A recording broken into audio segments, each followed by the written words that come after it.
राजी, मेरा प्रश्न है। अभी मेरे मित्र के कारण मैं वीर सावरकर मूवी अभी देखी, और वीर सावरकर मूवी में जैन धर्म ये हिंदू धर्म का हिस्सा बताया गया है।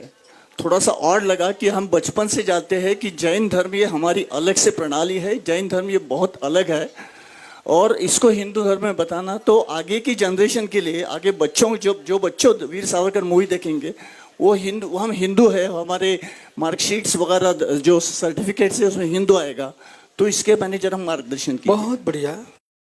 देखा प्रश्न जगाते जी। जैन धर्म भारत की भूमि पर जब से है।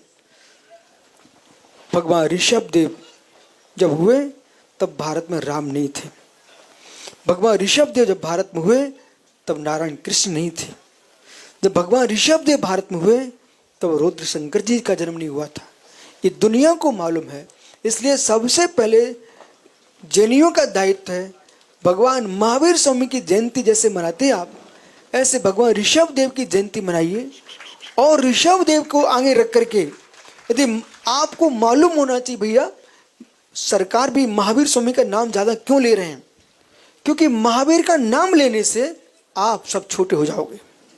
क्योंकि महावीर स्वामी राम के बाद हुए हैं, कृष्ण के बाद हुए हैं। नेमिनाथ का नाम लोग नहीं लेंगे क्योंकि नारायण कृष्ण के भाई थे नेमिनाथ। अजितनाथ का नाम नहीं लेंगे क्योंकि वेदों में वर्णन है उनका। ऋषभ देव, भागवत गीता, वेद पुराण, ऐसा कोई साहित्य नहीं है विश्व में जिसमें ऋषभ देव का नाम ना आया हो। अब प्रश्न है कि इतिहास को अच्छे से पढ़ा जाए। जब भारत में वैदिक आर्य आए थे, इसके पहले भारत में श्रवण संस्कृति विद्यमान थी।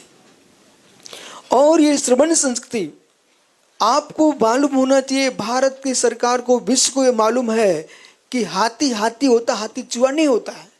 पर हजारों लोग लिख करके रख दे कि चूहा है, हाथी है, हाथी है, तो मित्र विश्वास लिख सकते हैं, चिल्ला सकते हैं, बोल सकते हैं, लेकिन चूहे को हाथी बनाया नहीं जा सकता है।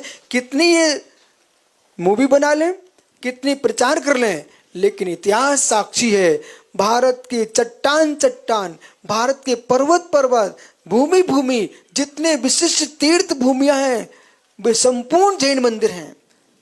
तिरुपति बालाजी हो, चाहे बद्री विशाल केदारनाथ हो, जितने भारत में विशिष्ट स्थान है वे सब जैन मंदिर थे। इस बात को कुतुब मीनार यदि किसी की है उसमें आज भी प्रतिमाएं लगी हुई हैं।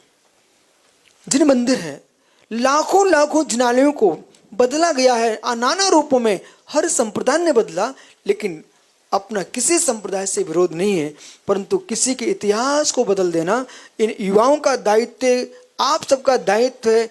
और यमुना प्रसाद जी, आप यदि लेके चल रहे हो एक ऐसी पुस्तक को लिखवाइए, और जिस पुस्तक में संपूर्ण इतिहास लिखा हो।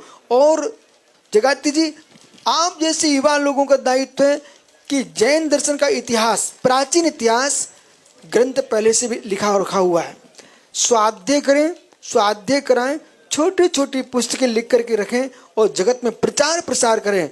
जैन बंधुओं को भी दें, अजैन बंधुओं को भी दें, और साथ में भारत सरकार को भी भेजें। बोले भाई, हमारा इतिहास, किसी की हत्या करने में जो पाप है, दूसरे के इतिहास मिटाने में वही पाप है। इसलिए हम न बौद्ध की शाखा है, न हिंदू की शाखा है, हम स्वतंत्र धर्म है। ये धर्म त्रिकालिक है, इसका कभी नाश हुआ नहीं है, नाश होगा भी नहीं। इसलिए आप बिल्कुल विकल्प से मुक्त रहो। जिन शासन सदा जयवंत रहेगा, कोई मिटाने वाला नहीं।